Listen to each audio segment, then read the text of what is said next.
República. RMX. Conversaciones en RMX. Los editors se encuentran en la cabina de RMX. It's a pleasure to have you here on RMX. How are you? Hola, good, thank you. Thanks for having us. How was your performance last weekend on the Marvin Festival? How do you feel about this acoustic performance? It was great. People were excited. So obviously, it's not the way we normally perform. Yeah, that's what I am asking, because I know your performance and your live acts are amazing. And I don't have the chance to see you in this acoustic act. Yeah, it's kind of like being naked. And do you like to be naked in front of... No. but also, it's a new adventure, a new form to be with the public. Sure, I think people... it's nice to hear the songs that way. You know? People respond to that, and you can really hear people singing along as well, which is beautiful. It is easy to get naked all the songs and with all or do you prefer to be like in an electric mode? A bit of both, I think. You know, as Tom said, it's nice to hear the songs stripped back, and you know, a lot of the songs start in that way, so it kind of takes it back to the bare bones, which is nice. I think in that environment, when it's a smaller, intimate thing, then it's good. I think that the Mexican audience was really thrilled about this acoustic performance, but they want more. Sure. Let's talk about that in a moment, but before of that, let's talk about VI OLENCE, your most recent record. How do you feel doing this new record? Feel good, feel excited about it, you know. We've I think this record feels like we found a good balance between the electronic side of the band and the more kind of guitar side of the band, and with a bit of help, it kind of feels quite, I don't know, quite fresh. It feels exciting. How was the creative process? Where do you record it? We started on our own in Oxford. We did a lot of work recording, and then we got some help from an artist called Blank Mass, who did a lot of kind of electronic work on the record, and then we went in with a producer called Leo Abrahams, who helped us fuse the whole thing together. So it was quite a drawn-out process, quite fractured.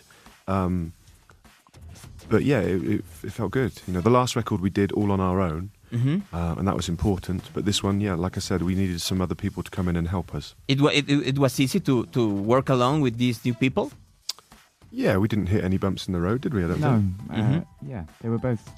I mean, with Blank Mass, we didn't even meet him. It was all over email, which is a very modern age. And with Leo, yeah, he was very opinionated, which I think at that point in the record we really needed that someone with a strong opinion, and helped us wrap it up basically. I think if we didn't get the people, we'd still be there now, kind of tinkering. We're very happy in the studio. We like that environment. As we've got older, we like touring and playing live, but I think we really feel we're doing what we should be doing when we're recording and creating. So, and we're quite good at recording ourselves now and kind of tinkering. We could still be there now if we didn't have some people to come and tell us to stop. Is there a song that was much difficult to finish than other ones? There's a song called The Pulse, which we tried over and over again, which we did finish it but didn't make the record. So if songs are really difficult, it's not normally a good sign. You know? Having said that, there's a song called Magazine on the record, which was a single, which we actually... The first single, I think. Yeah, but we started to record that back on our fourth record, and we couldn't get it right then. So that song is from a long time ago, but yeah, they've all got their own little journeys, you know. You're a band with a lot of career and history. How do you feel yourself when you were starting? You feel more mature? You feel more along with the other part of the band? How do you feel about yourselves?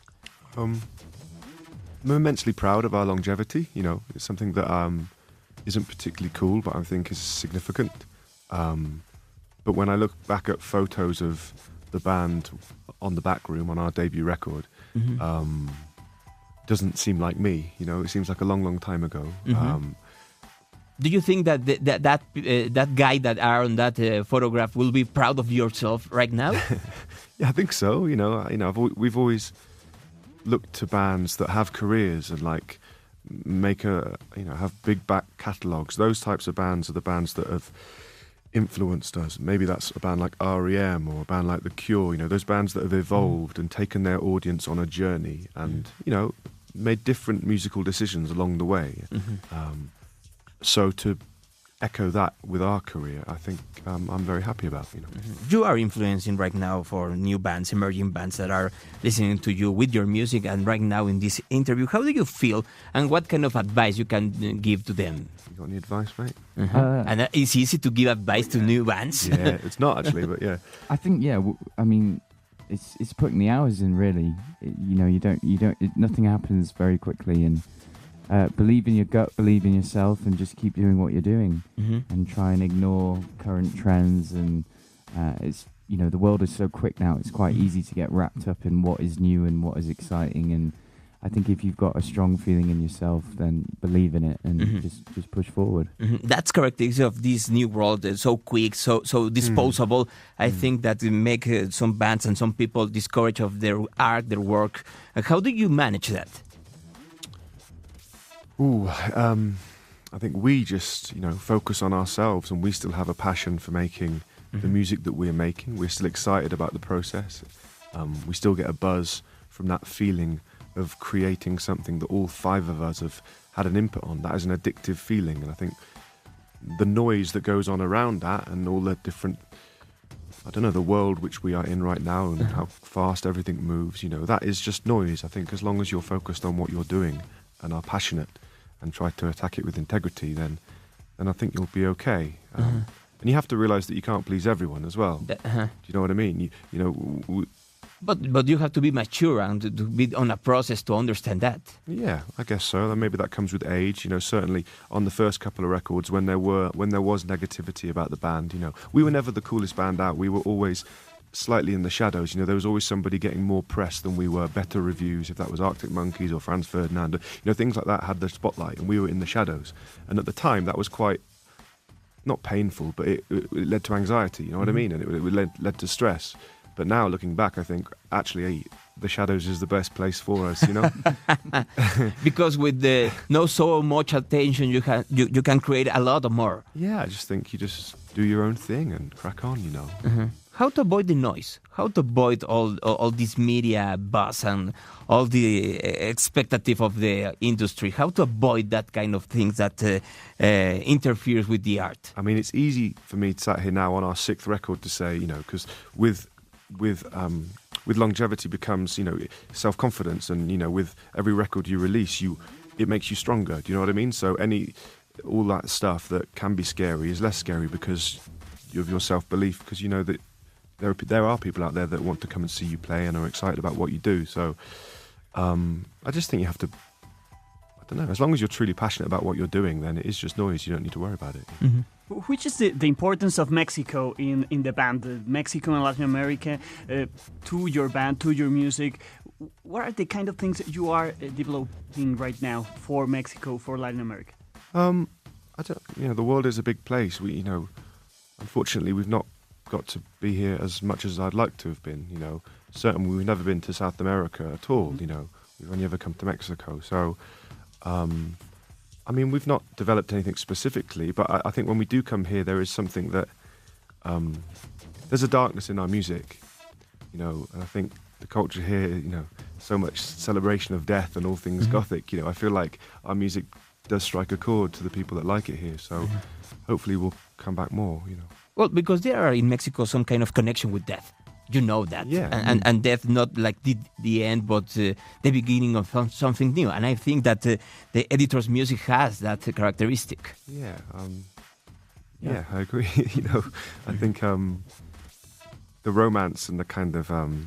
people always go on about how dark our band is, and people that don't, our editors, it's just dark music. But I think the people that like it see the kind of the light and the hope that's in amongst, the darker imagery. So...